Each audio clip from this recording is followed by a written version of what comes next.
Sou Jäger Paludo, tenho 37 anos e sou o diretor executivo e CEO aqui da Paludo Digital. Temos hoje 13 funcionários ativos. Um dos principais clientes nossos é sim a Uniferro, uma empresa hoje bem conceituada na parte da indústria. Temos o supermercado Save, temos a pizzaria Monastério e tantas outras empresas de grande valor aqui na região e também no Brasil inteiro. A Paludo Digital hoje ela está há 7 anos no mercado, trazendo resultados para nossos clientes. Hoje a nossa carteira de clientes bate 60, 62, por aí. Qual a história por trás da Paludo Digital? Então, tudo começou, digamos, eu tendo a capacidade de criar flyers, cartão de visita, depois da minha formação de design. E isso foi cada vez vendo, tipo, há uns 10 anos atrás, a habilidade que eu tinha de desenvolver isso. E conforme eu fui desenvolvendo para clientes que precisavam muito dessa demanda, eu fui observando também que a internet seria uma baita de uma abertura. Tanto Facebook, a parte do Instagram estava começando aos poucos. E eu comecei a fazer um flyerzinho aqui, um flyerzinho ali, mas eu vi que, digamos, as empresas elas começavam a trabalhar de uma forma mais constante, entregando o conteúdo. E nisso eu comecei, tipo, pegando 2, 3, 4 clientes e comecei a crescer e me aprofundar mais nessa questão de trabalhar com a internet. Há 10 anos atrás. Eu vi que, digamos, os sites também estavam em alta, então eu fui pesquisar como faz a questão do site, em PHP, formação e tudo mais. E eu vi também uma outra possibilidade que eu vi que muitos estavam falando na época, que era a parte da gestão de tráfego. Então eu fui atrás, comecei a estudar a fundo, vi que também podia ter muitos resultados, que hoje é completamente diferente como era antes. Mas eu botava 10 pila, dava resultado. Hoje tu já tem que ter todo um trabalho, um estudo muito forte nessa questão. E com isso eu vi que, se eu estou conseguindo, digamos, dar resultado para esses meus pequenos clientes, por que de não transformar isso numa agência? E aí eu comecei a trabalhar, comecei a, digamos, a me focar mais nessa profissão, digamos, de ser uma agência que faz a parte da gestão de mídias e também da gestão de tráfego. E isso tudo veio acontecer até hoje, como está a Paludo Digital atualmente. Qual o diferencial da Paludo Digital? Nosso diferencial é que a gente cresce junto com o cliente. Muitos clientes entram, às vezes, não tendo nem uma rede social decente. A gente vai lá e cresce junto com eles e entrega um resultado real que faz a diferença para o cliente que está precisando e muito desse resultado. Ou seja, o cliente tem um objetivo a ser alcançado, uma meta a ser alcançada e a gente vai trabalhar junto para alcançar. O que você acha que vai ser o futuro do mercado da publicidade para os jovens investirem agora nessa época de estudo? Bom, o que eu aconselho para vocês é estudem inteligência artificial. A IA vai vir com tudo. Não adianta. A IA vai vir com a parte de vídeos, vai vir com a parte de imagens e só está no começo. Então vocês vão praticamente fazer todo o conteúdo hoje que vocês fazem aqui diretamente na IA. Só que vocês têm que saber exatamente como trabalhar com isso, de uma forma correta e não burra. Então, digamos, vocês vão ter que estudar prompt, vocês vão ter que estudar códigos, vocês vão ter que estudar como a IA vai trabalhar para vocês. E não vocês trabalharem para a IA, que é o que mais está acontecendo hoje. As pessoas, digamos, pedem informações na IA. Não é isso. Tem que transformar a IA como, digamos, ela trabalhar para você corretamente.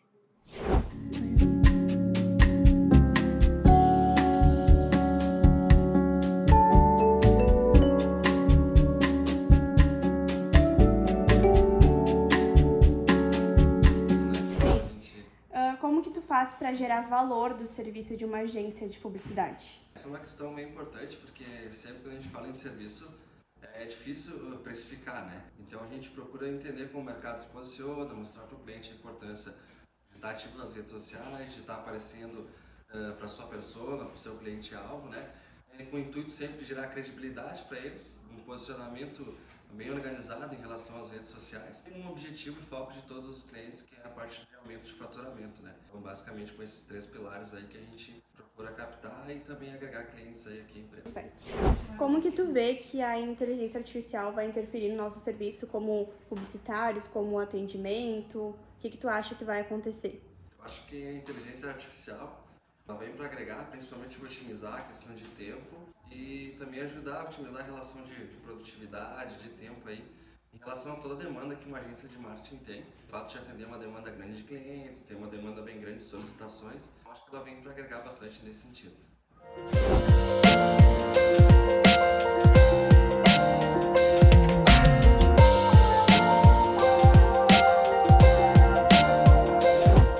Como que tu vê que vai ser o impacto da inteligência artificial no nosso serviço, no atendimento, ou até na área de publicidade, de planejamento?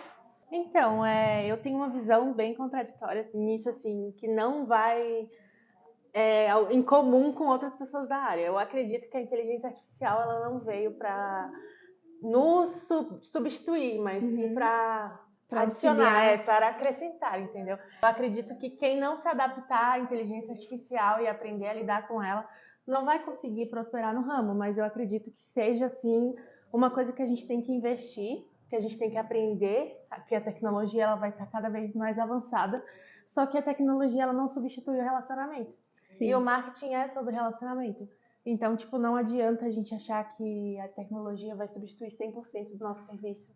Porque o nosso serviço também é entender as pessoas, é conversar, é ter relacionamento, proximidade. E principalmente no atendimento. Eu acredito que esse calor humano, ele não pode ser substituído, entende? Então, tu acredita que a inteligência artificial não veio para substituir, mas Não. sim para ajudar a gente a aprender a usar e nos ajudar de uma forma positiva. Exato. Então, tá, obrigada.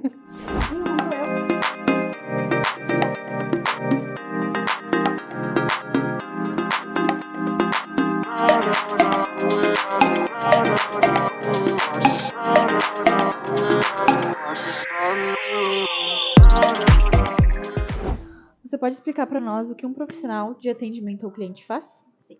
Toda a parte de dúvidas relacionadas, no caso, ao cliente, as demandas da agência, tudo sou eu que passo para o cliente. Publicações, todas que vêm na plataforma, né? Tudo eu que mando para o cliente para ele aprovar. Então, tudo que é relacionado a cliente e a agência para passar as demandas, tudo passa por mim. Então, todos os clientes da agência, tanto dúvidas, reclamações, tudo passa pelo atendimento comigo, no caso. Qual foi o projeto de atendimento que mais te marcou e por quê? Teve um cliente que é de outro estado, especificamente na região norte, e aí a gente tem uma comunicação diferente, questão cultural e tudo. Foi bem desafiador a forma de comunicação, então a gente tem que aprender a equilibrar para não ser grosseiro. Então a gente acaba meio que se virando nos 30 para tentar, né, atender de uma melhor forma possível, sem que o cliente fique ofendido e tudo mais, até porque eles têm uma comunicação muito grosseira. Então a gente é muito desafiador, porque a gente tem que reverter isso de uma forma positiva.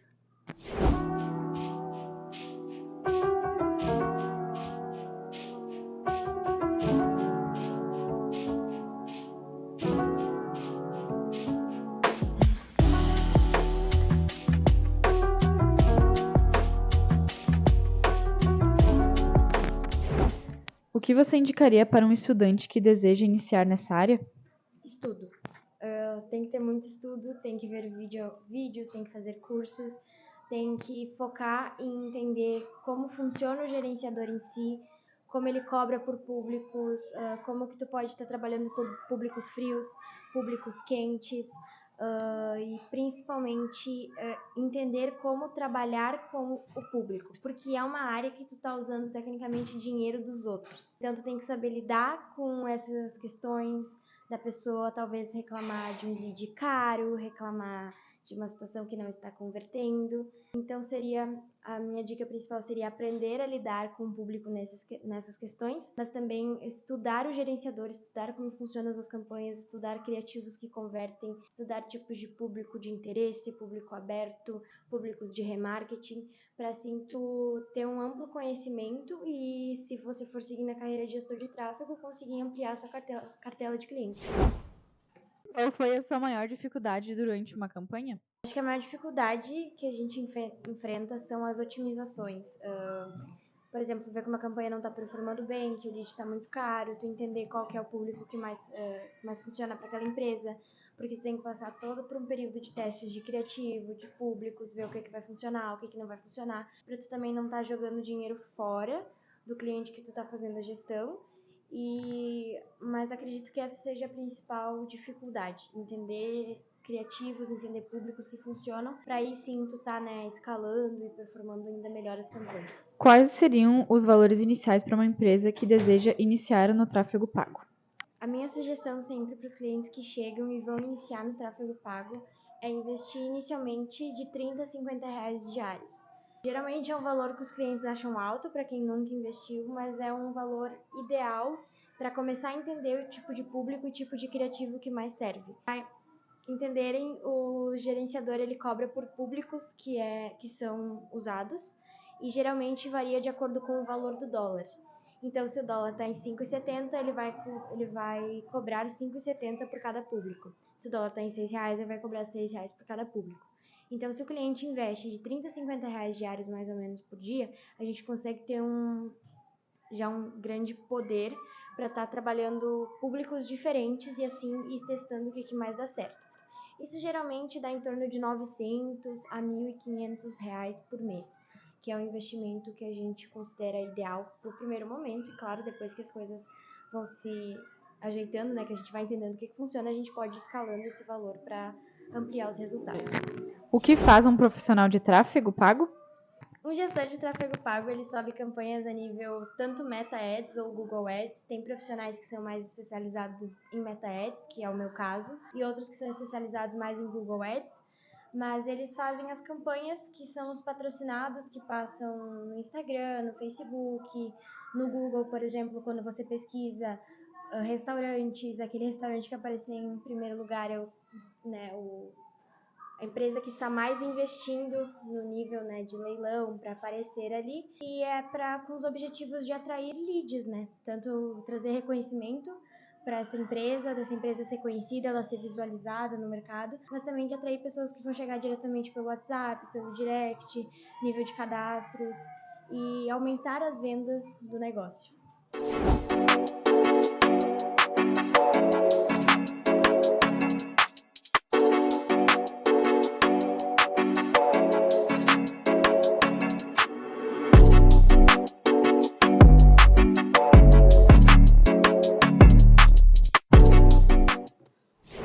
O que te faria demitir um cliente? Bom, para eu demitir um cliente é simplesmente uma quebra de compromisso. Se eu me comprometo em entregar e ele não se me compromete a entregar o que eu quero, que é, digamos, a questão do pagamento do nosso serviço, eu simplesmente demito o cliente. Isso aí. E, qual foi o trabalho que tu mais colocou expectativa e acabou se frustrando e o motivo? Bom, a gente teve um cliente no ramo da indústria, tá? Na qual que a gente fez todo o trabalho para ele de desenvolver site, de fazer, digamos, captação de leads, desenvolver material de feira. Bom, a gente desenvolveu todo o layout e todo o material desse cliente. E conseguimos ainda captar muito leads conforme todas as campanhas que a gente fez. A questão que é o quê? Digamos, a gente entregou tudo e mais um pouco, e no final das contas ele simplesmente falou que, sei lá, teve problemas financeiros e que não iria mais, digamos, conseguir pagar a gente. Então isso foi frustrante, porque a gente entregou praticamente 100% do nosso esforço, do nosso trabalho, para simplesmente, depois de 2 anos ali de trabalho, ele simplesmente rescindir. porque tinha um contrato. E esse contrato eu nunca mais vou errar nisso. Eu só começo o trabalho só com um contrato assinado. Eu não começo mais nenhum trabalho sem um contrato assinado.